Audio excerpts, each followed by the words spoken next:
Enter your meeting ID followed by pound.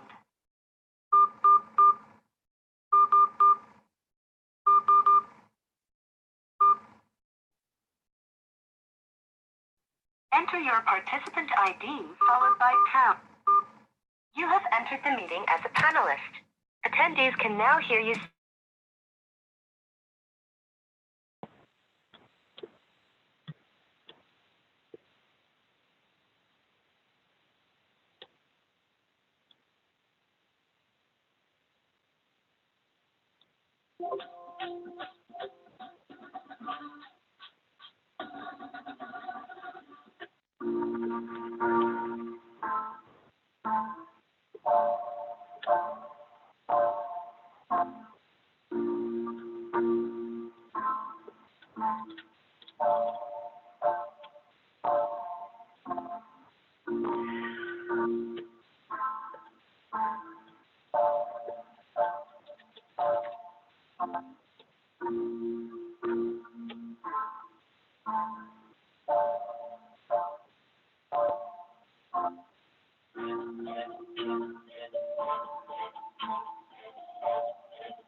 Enter your meeting ID followed by pound.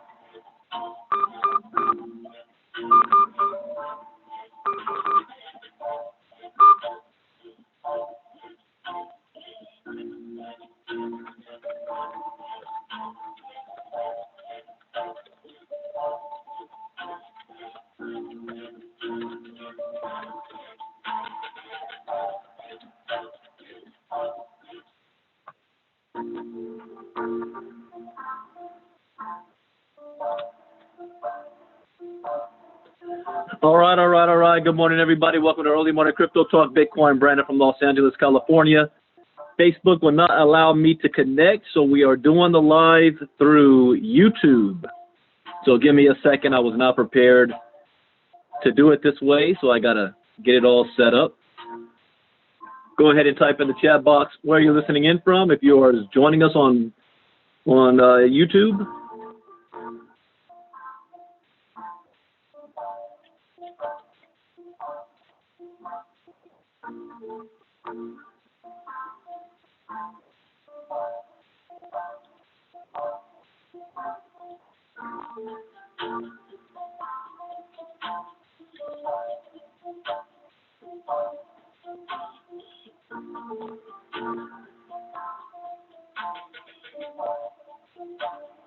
All right, I can't even see. Let's see here. First and foremost, as a disclaimer, I'm not a licensed financial advisor to be giving financial advice. I read the news, give my opinion, share a suggestion, and it is up to you to make an informed, intelligent decision on which direction you want to move into. All right, let me pull this up so I can actually see you guys at the same time.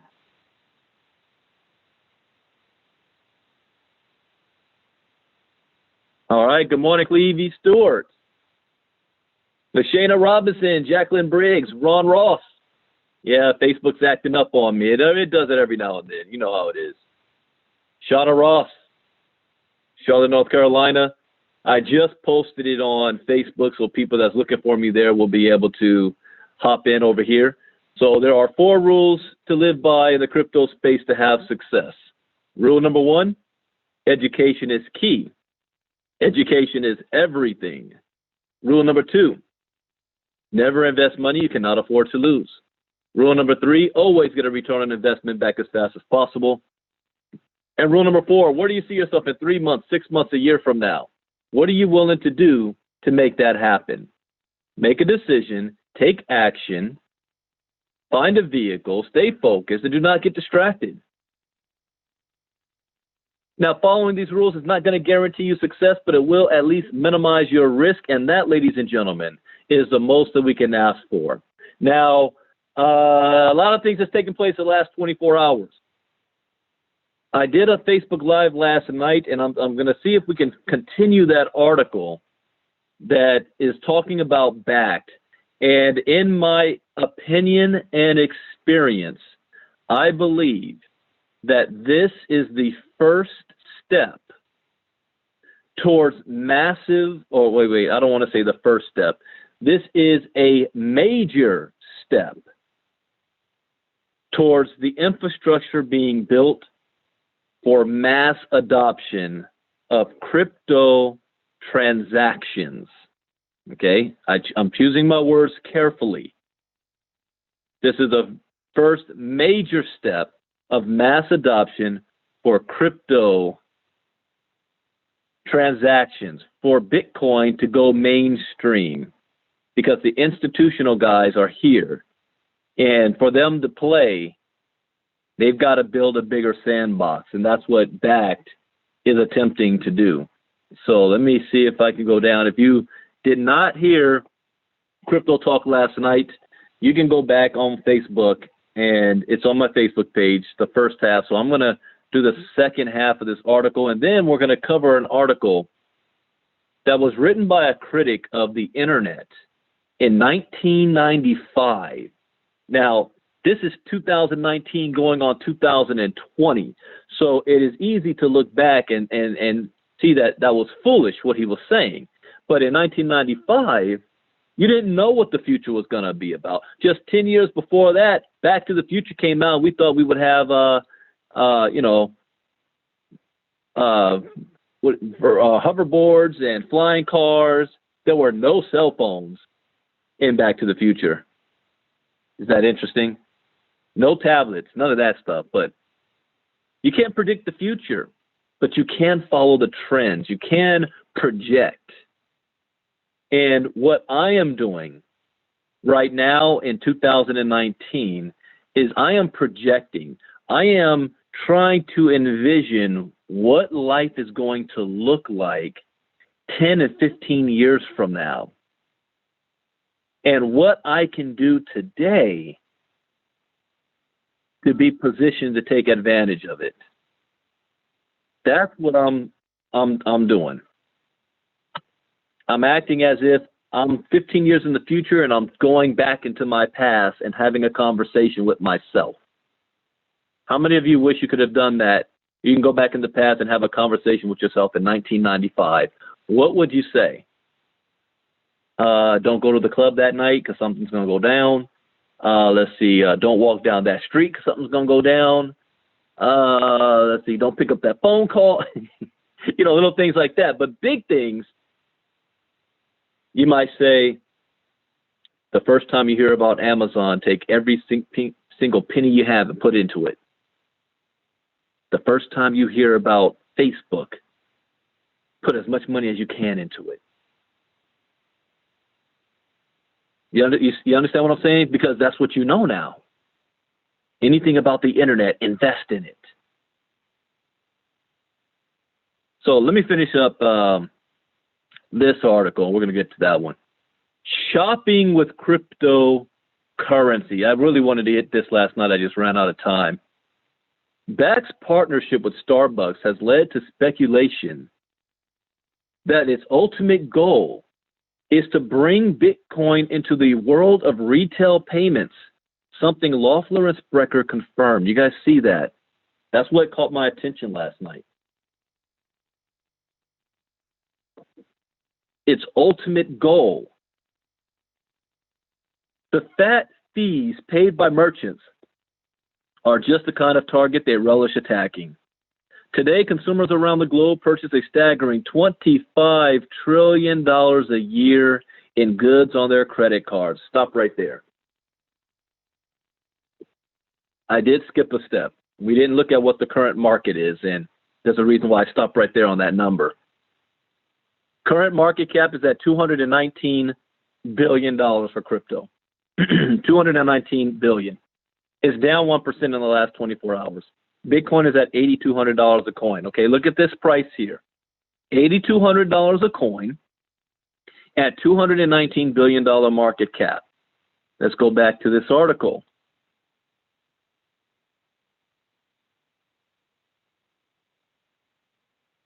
Consumers around the globe purchase a staggering $25 trillion a year. What if? It's not even a what if, but I'll use that word. What if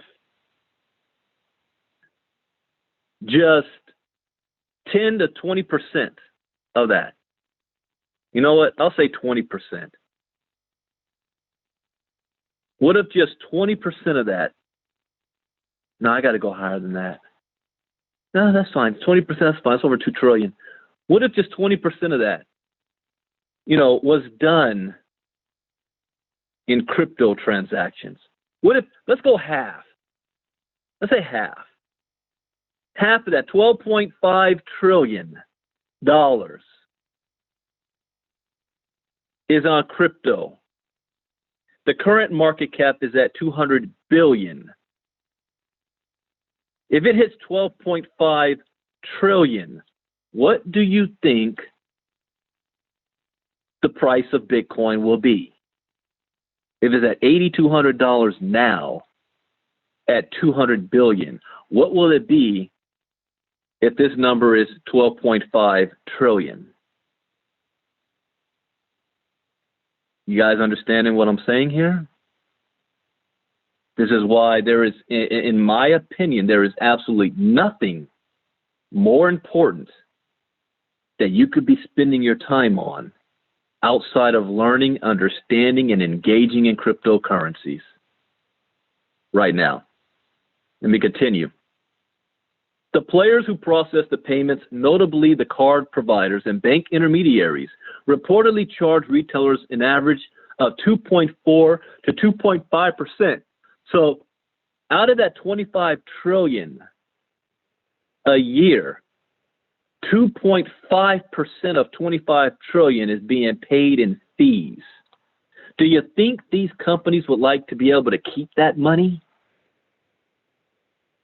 So if they turn from using fiat credit cards and instead to use Bitcoin and crypto, so you have to understand, how could you have mass adoption? Well, if the major corporations start to use it, why would they start to use it? Because it's solving one of their problems. What is their big problem? They're paying 2.5% on $25 trillion a year. That's a problem. What if they cut that thing down into pennies? Then it only makes business sense for them to do so. And not only that, for them to adopt it, to make sure that all the retailers that their customers are doing business with adopt this. That's the infrastructure. The light bulb went off in my head now that I understand what BACT is up to and what they're doing here. I hope you guys are getting this, guy. I don't know any other way to break this down in layman's terms, how important this is. The card companies return part of that interchange fee to consumers in cash back or in airline miles, hotel points, or other rewards designed to build loyalty. Merchants would love to get control of those dollars to design the rewards programs themselves instead of loading customers with miles or points that they may never use. I travel a lot, and I have to tell you,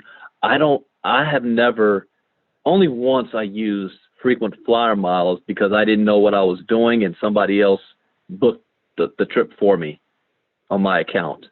I don't know how to do all that stuff, but I've got a lot of it racked up. They say it's likely that retailers will never accept getting paid in Bitcoin. But millennials and Gen Xers have shown more enthusiasm for Bitcoin and other cryptocurrencies. Good morning, Bethany, Ray Fountain, Tony Pinkston. There are also digital natives, many of whom have never known life without a cell phone in their hands. That is weird to me. You know, my generation, Generation X, is like the transition generation. We were born and grew up in the old system, but we've matured and we're adults in the new system. The next generation of kids, the millennials and what is it, Generation Y or something, this is all they know. They don't know life before the internet. They don't know life before cable TV. You guys remember life before cable TV? I do. I remember when my family got cable and the neighborhood kids were like, y'all got cable? Can we come over? I remember that. I remember the days of only channel 2, well, in Los Angeles, is how it worked. Channel 2, 4, 5, 7, 9, 11, and 13, and then like 17 was like Telemundo or something. And I remember, even at my earliest memories, that TV shut off at, I don't know, midnight or something. All of a sudden, you've got the dee and the rainbow colors on the screen, and that's when we had to turn off the TV. And I remember that because I stayed at my grandparents' house, and my grandpa had this old TV set, antenna. You know who the remote control was? Me. Boy, go up there, turn that channel. Boy, flip that dial. And it wasn't, buttons. It was you actually like the stove. You had to turn the dial. Reminisce. I'm only freaking 43. That's how much time has changed. So the millennials, the Gen Xers. So we're showing more enthusiasm for Bitcoin and other cryptocurrencies. There are also digital natives, many of whom have never known life without a cell phone in their hands. They're often a lot more comfortable paying with an app than paying with a card, if they have one at all. If BACT succeeds, and it will, in unleashing a surge in institutional trading in Bitcoin, the tokens could take on a new role as a highly liquid alternative currency. Folks with a BACT app on their cell phones could readily use Bitcoin for purchases from merchants. BACT would manage the conversion from Bitcoin to dollars. So the merchant would never see Bitcoin, only traditional currency. So what that means is that at point of sale, the merchant is actually getting fiat. They're not actually getting Bitcoin. That's what the BitPay card's used for. According to experts who've compared the transaction cost of paying via Bitcoin versus credit cards, the former would cut the current interchange fee by around 75%. Yes, businesses would do that. Imagine you own a business and somebody coming to you, how would you like to cut your fees that you pay by 75%? Are you going to sit there and say, no, cash is king. No, thank you. US dollar backed by gold. No, it's not. Yes, it is. I'll pay 75% more in fees. No business owner in their right mind is going to do so. They're all going to say yes. Merchants could use those savings to lower prices or design their own rewards aimed at swelling the ranks of its 20-something fans. That's right, Lashana, that dial-up phone with a cord attached to the wall. I remember that. Now, it wasn't in my era, but it was in I think maybe my parents' era or maybe my grandparents' era, where you made a phone call by dialing the operator and telling them who you're calling. Can you imagine that? Or when telephone numbers were like 3 digits, 245. Who you calling? My aunt. You had phone operator that connected the calls. Weird. Those people are still alive. I went to a museum in San Bernardino, and it had a wall set up talking about the evolution of the phone all the way up to the cell phones. And my son looked at the dial-up phone, and I said, would you know how to use that? He's like, no.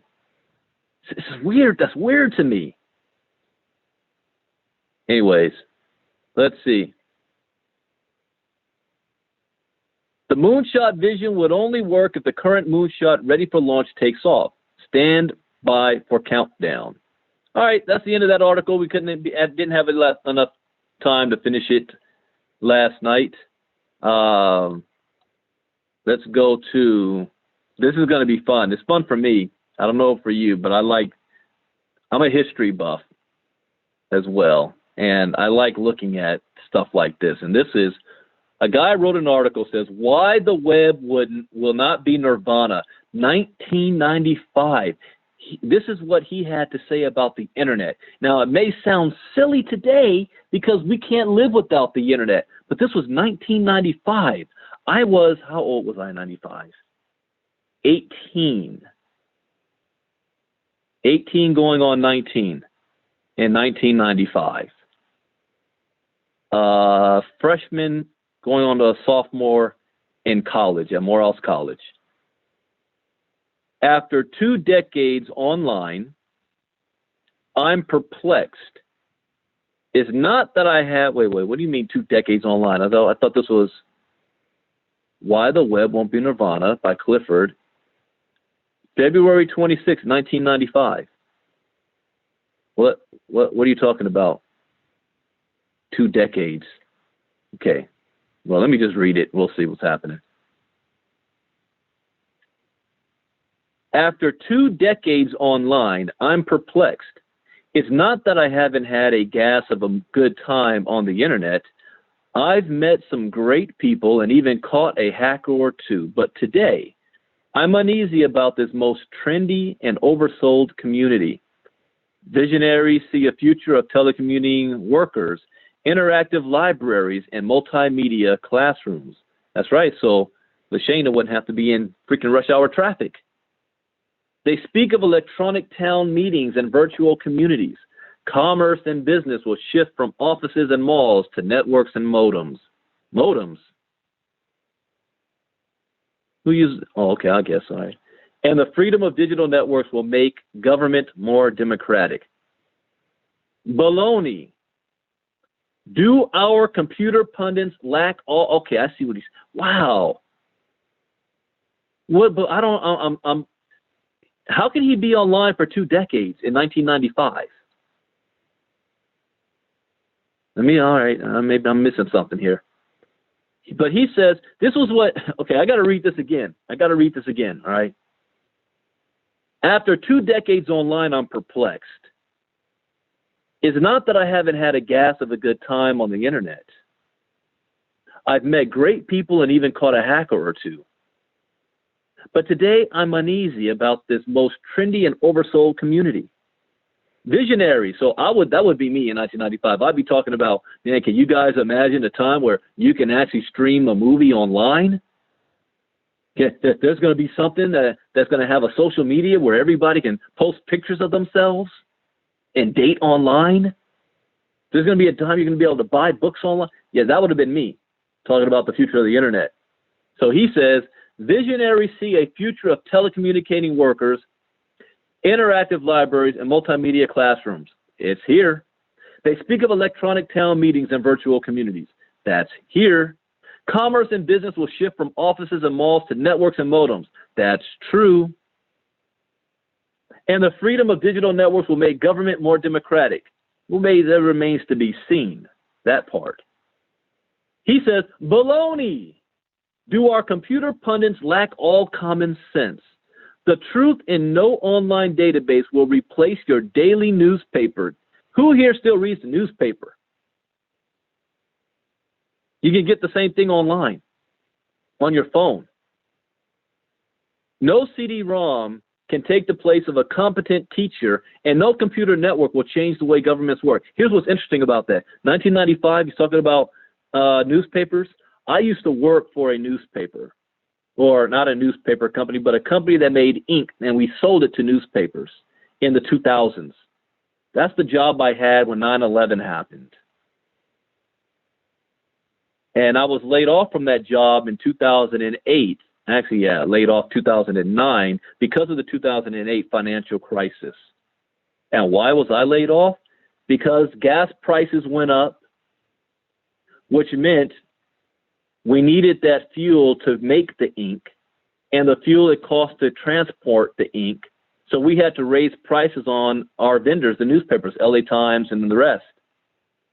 Problem was, less and less people were reading the LA Times because the internet allowed people to have instant access to the same articles without having to pay to have your newspaper delivered to you. It was only the old people, the nostalgic, that's just their daily routine. They'd read their newspaper while drinking their cup of coffee in the morning or before they go to bed, or so that was a form of habit. But as the new generations came up, they were not subscribing to the newspaper. So they were ordering less and less ink from us. So business was hit. I got laid off. But just 10 years before, this guy's talking about, not even 10 years, 6, 7 years before, this guy's talking about, it's not going to replace your daily newspaper. No CD-ROM can take the place of a competent teacher. Really? And no computer network will change the way government works. Really? Consider today's online world. For those of you that's just joining, I am reading an article from 1995. Consider today's online world. The Usenet, a worldwide bulletin board, allows anyone to post messages across the nation. That was called the Usenet. Your word gets out, leapfrogging editors and publishers. Every voice can be heard cheaply and instantly. The result?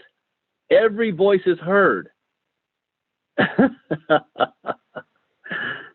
Oh, man. He's saying that's a bad thing. Bouger, that's right. Crossword puzzle. Yeah, that's crossword puzzle section. The funnies. You know what I used to do at lunchtime? I would read the news and read the funnies in the newspaper. You're right, Lashana. At the grocery store, there's always newspaper stands, right? You put the quarter in and it opens up and you grab a paper. It's empty. There ain't no newspapers in those things. But listen to this. He says, what's the result of the Usenet, a worldwide bulletin board where it allows anyone to post messages? He says, every voice is heard. The cacophony more closely resembles citizens' band radio, complete with handles, harassment, and anonymous threats. Well, that is what happens right now, right? Facebook, we got our keyboard warriors, our keyboard gangsters, acting all bad behind the keyboard, but I run up to you at a convention, you singing a different tune. And I have done that before. It's real funny. Oh, man, I was just kind of playing. I was messing around. Really, you ain't going to say that to my face, huh? But you're going to run your mouth on the internet. Every voice is heard. When most everyone shouts, few listen. That is interesting there. I actually agree with that. It still happened, but I agree with that. How about electronic publishing? Try reading a book on a disc. Yeah? How many of you guys do that? At best, it's an unpleasant chore. Really? I read online or audiobooks all the time. It's playing in the background while I'm doing other tasks, multitasking. How many of you read audiobooks? I recorded myself reading audiobooks and I put it on YouTube. I've read the Bitcoin white paper. I read the Libra white paper, recorded myself reading it, and it's on YouTube. The Libra white paper, Bitcoin white paper, the entire book. The Science of Getting Rich by Wallace D. Wattles. I recorded myself reading it. It's on YouTube. Also another one. What is it called again? What the rich do? or 15 Lessons of the Rich. Another book I read, and I recorded myself, and it's on YouTube. So those of you, he might be right. He might be thinking of a computer voice. There are some audio voices out there that are annoying as hell. There's no way I'm going to listen to that. But then there's some that's actually kind of soothing. I've even caught myself just hearing the sound of the voice rather than actually what's being said. Who knows? Hey, I'm just saying. But anyways, he's saying this is a bad thing if it ever happens. Try reading a book on a disc. At best, it's an unpleasant chore. The myopic glow of a clunky computer replaces the friendly pages of a book. And you can't tote that laptop to the beach. Go to the beach now. You go on vacation. I was in, what island was that? Well, all of them. When I was in Corfu, Corfu was actually one of my favorite spots, more than Santorini. Santorini was actually the worst spot. Jamaica, Grand Cayman, you go onto the beach. Here's what I saw. People that's out there on the lounges, on the sand, they have a tablet, their cell phone, or a laptop. Not books. But this is what he's saying. Remember, this is 1995. Try taking your laptop to the beach. Yet Nicholas Negroponte, that's right, Bouget just came back from Hawaii. And what? I've been everywhere around the world, and I've never been to Hawaii. But Shane was in Hawaii last year. I've never been to Hawaii. My parents go all the time. They go like 2 or 3 times a year. My brother travels far more than I do. I never know where he's at. I've never been to Hawaii. I got to make that happen. So, Nicholas Negroponte, director of the MIT Media Lab, predicts that we'll soon buy books and newspapers straight over the internet. Yeah, sure. I am a prime example that is true. I lost my job. If I would have listened to this clown in 1995, I can't call him a clown. He didn't know any better. I'm like, no, I'm going to have a job forever. Yeah, thanks. A decade later, I lost my job because what you said is false. He says that Nicholas Negroponte, director of the MIT Media Lab, predicts that we'll soon buy books and newspapers straight over the internet. And you know what? The guy who made that happen is now the richest man in the world. And this guy says, yeah, sure. What the internet hucksters won't tell you is that the internet is one big ocean of unedited data without any pretense of completeness. Lacking editors, reviewers, or critics, the internet has become a wasteland of unfiltered data. You don't know what to ignore and what's worth reading. Okay, there is some partial truth to this. Here's the partial truth. When I wanted to learn about Bitcoin and blockchain technology, there was only 2 places I could go: Google and YouTube. And that was the worst thing to do, because if I put in Google, Bitcoin, and blockchain, millions of things pop up that I now have access to. And I have to sift through to find what's real, what's not, what's legitimate, what's fake. Everybody has an opinion. So I see his point in that argument. I see his point. It still didn't mean it didn't happen. Still happened, but I see his point on that. That's why we have a company like Economics that puts everything together for you. So you don't have to try to learn, through trial and error and try to figure things out and get wrong information. But I understand that. Bouget says, on the helicopter ride, everybody had their cell phones out and filming. This is a new trend in vacations now. More people are now spending more time attempting to record the vacation than actually experience the vacation. And a lot of reasons why that is you want to be able to, when you go home, and be able to relive it. The only drawback to that is you're not actually living it. You're recording it. and to show it off to everybody else.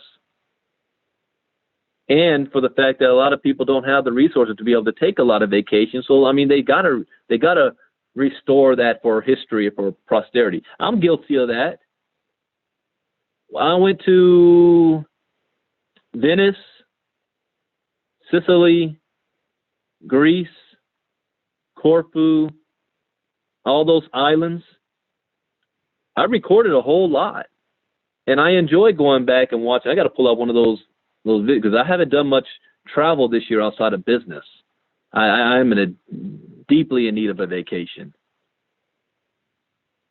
But that's true. You go to the airport right now. When I was in college flying, I had to fly to Atlanta and back. Everybody in those days, they had either newspapers or books if you're walking through the airport terminal. And kids had toys, or they had, at best or worst, they had like a game, a Nintendo, oh, dang it, what is that called? What was that Nintendo handheld device? I had one too. They had the little handheld games and stuff like that and toys. Today, you walk through the airport, and people aren't talking to each other. They're either in their laptop, their cell phone, they have their headphones on, and that's me. I have my headphones on and sunglasses, and don't talk to me. I get on the airplane, and I go to sleep. We had a trip to England a couple of years back to Birmingham, and there were some members of my team that was on my plane. And I think a lot of them, thank you, Bethany, the Game Boy. And I kind of feel bad because to them, they were like, oh, man, we're going to be able to get Brandon for like 6 hours on the plane ride home. And I don't operate. Outside of business, I'm an introvert. I'm a homebody. I don't really go out that much.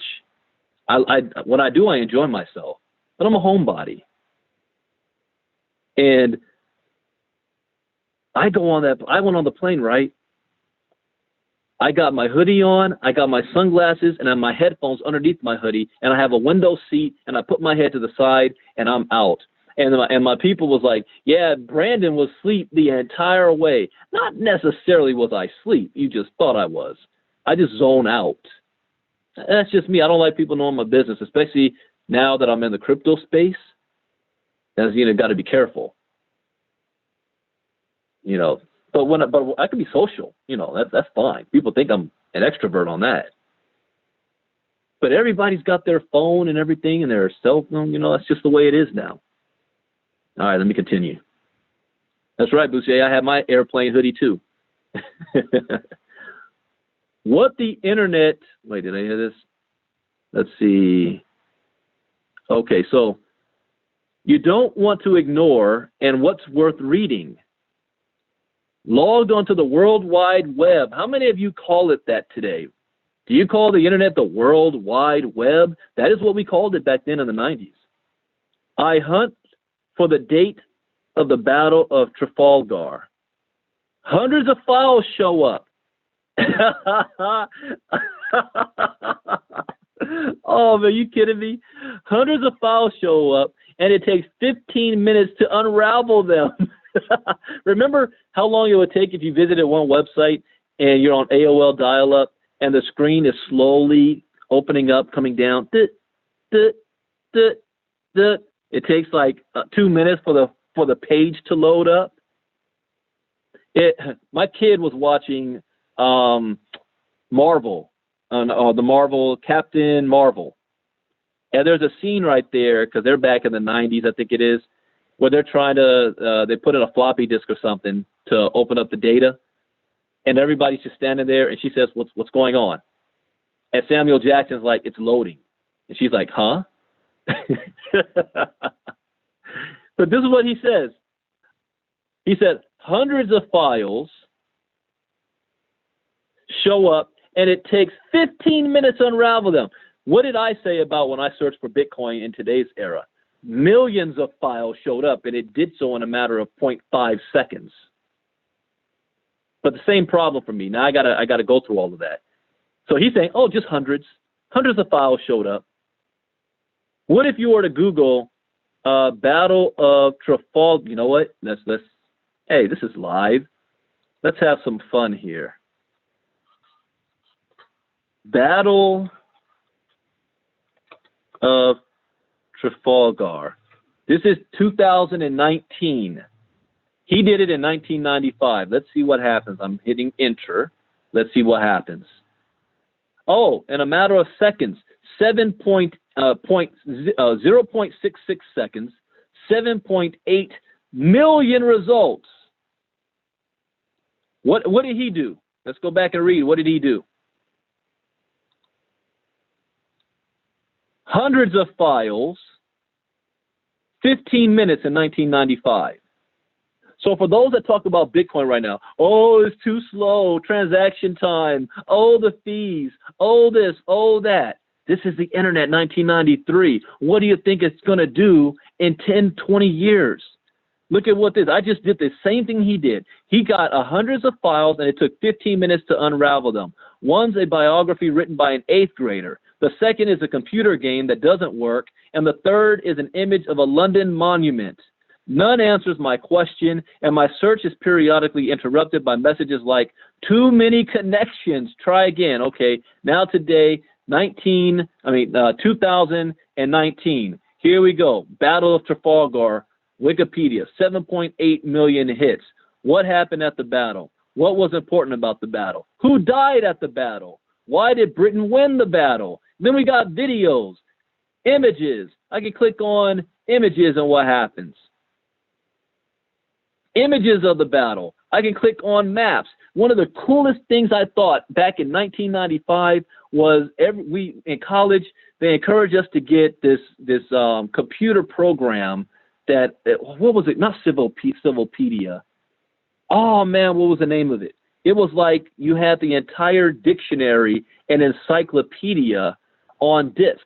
And it was like 12 discs that you could put into your computer. And it would have history. And I thought that was so cool because some of the history would be able to have little video clips. And when I say little video clips, I'm talking about like 8-second clips. I thought that was so revolutionary at that time. That was so cool. It was like I'm watching a movie on my computer screen. And now I couldn't take this technology back to 1995. My head would explode. It would be information overload about what we have today compared to then. And that was just 24 years ago. Seems like yesterday to me. 24 years ago. All right, let me go back. As you can tell, I'm having fun with this.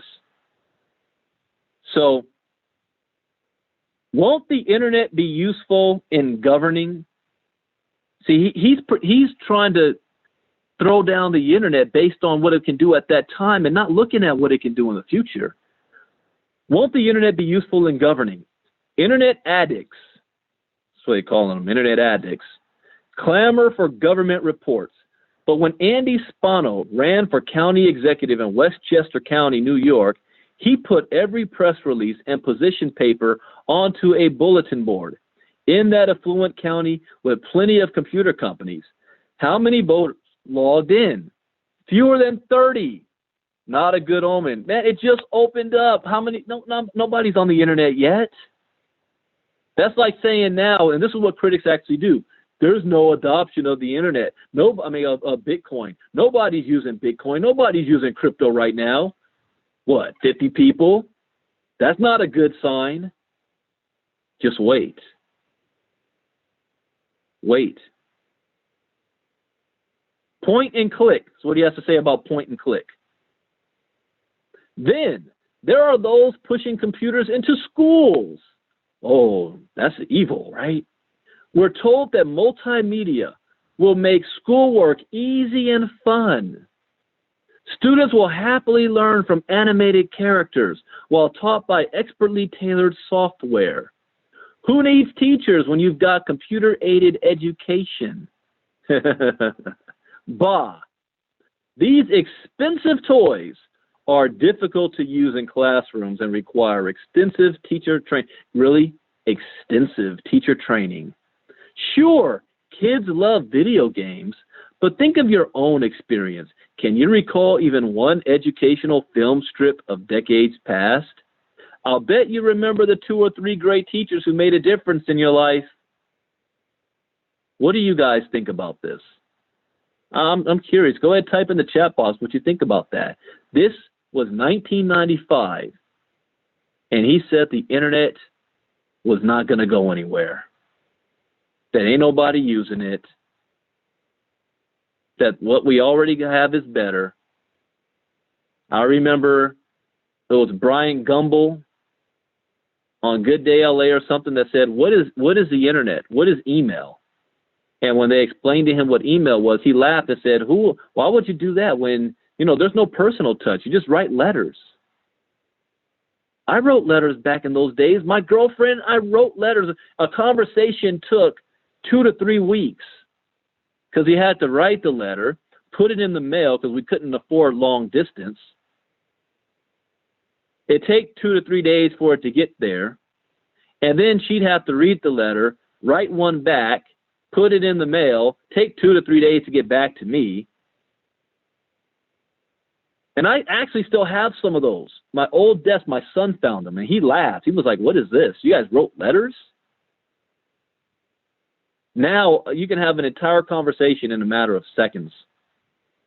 Easy access. And it's not just from pagers. It's not just from direct messages. Virtual reality is the next step. And we've got FaceTime and everything. You can actually look at each other in real time, live, on multiple platforms. There's no such thing as being out of touch. You can, no matter where you are in the world, I can access you like you're right next to me. That's what happened with the internet. Now, here's where you put 2 and 2 together. And shame on you if you do not take advantage of this. You see the evolution of the internet. Blockchain is the internet 2.0, taking it to a whole nother level. If the internet advanced the way it did, it's safe to say blockchain is going to do the same thing, if not better. So it only makes sense. And I applaud those of you that actually listen, that you hop on Crypto Talks, that you are actively seeking out information. You're actively putting yourself in positions to win. And do not be discouraged when things don't go your way. And I'm saying this even to myself. This year, things definitely have not gone my way the way I wanted it to. Do not be discouraged. Know that you are still on the right path. And you're doing something that the vast majority of people aren't even aware of yet. So be thankful and grateful for that. Keep moving forward when things still are not going the way you want it to go. You are on the right path. This is inevitable. Nobody can stop it. No critic, because there's a lot of critics out there today saying the same thing that this guy said about the internet in 1995. Your time will come if you keep moving forward. Jeff Bezos had his little office in a broke-down room with a handwritten Amazon sign poster he had up on his wall. Things didn't go right for him. Netflix almost went out of business. And you know what they did? They went to Blockbusters to save themselves and offered Blockbuster 49% of their business. Blockbuster laughed them out of the boardroom. Your time will come, but you're going to have to know that you're going to have some struggle. You're going to run into some brick walls because this is the beginning of the thing. It might take 2, 3, 4 attempts, if not more. It's not going to happen sometimes on the first time around. I actually got a little bit lucky. I know far more today than I did in 2017 when I began my journey. But I made the most money in crypto my very first 6 months in crypto is when I made the most money. There was a little bit of luck to go around that because of timing. But you just keep moving forward. With that, I'm going to go ahead and end. I hope you guys enjoyed this crypto talk. This past, I don't know, the past 4 or 5 crypto talks I've done have been really enjoyable for me. I've learned a lot. I've had some fun. Some historical things are happening with BACT. We're in the right place. We just are about to head into Ripple 2 for economics. As a matter of fact, tomorrow, what time do I want to do this? Tomorrow night, I'm going to be doing a special, not a crypto talk, but a team webinar. Now that you got to see last night and you got to hear from some of the people who put the whole program together, I'm going to come back and we're going to have a little bit of strategy. I'm going to talk about, how to launch your business. And that's something that I'm very good at. When we had first launched KTX, I made over $30,000 in my first 30 days. Because there's things that I did before we launched. I'm doing the same exact thing now. I don't know how much I'm going to make. And that's not even what's important. The important is putting in the work and the action so that you're positioned to make that happen. So that is what I'm going to talk about tomorrow. I can't guarantee how much you're going to make or what you're going to make, and that's not even what it's about. It's about the work, the effort that you need to put in to be positioned to take advantage of the compensation plan. I got eyeballs on me. I can't be talking about money, but I can talk about the work that needs to be put in. So that's going to be tomorrow, and I'll even have it question and answer questions to my best ability. I will say this. No, I'll save it for tomorrow about those from the KGX side. So my phone was blowing up last night, and I didn't answer for most people. I am not customer service. I'm not doing it. Not this year. Not this time. So that's what tomorrow's going to be about, and it will be at, let's see, what time do we want to do it? It's Thursday, 9 p.m. Eastern, 6 p.m. Pacific. I will put the link in my email, and I'm sending it out to, I'm not even going to post this in our groups. You're going to have to send me a private message if you want the link, but I'm going to send a message out to those of you that's in my email list for the team. I'll send that out as soon as I'm done with this live. I'm going to set it up. So with that, you guys have a great day. Less than 90 days to the end of the year. There's still time to make this a great Christmas based on what you do today. God bless. Good day, everybody. Bye-bye.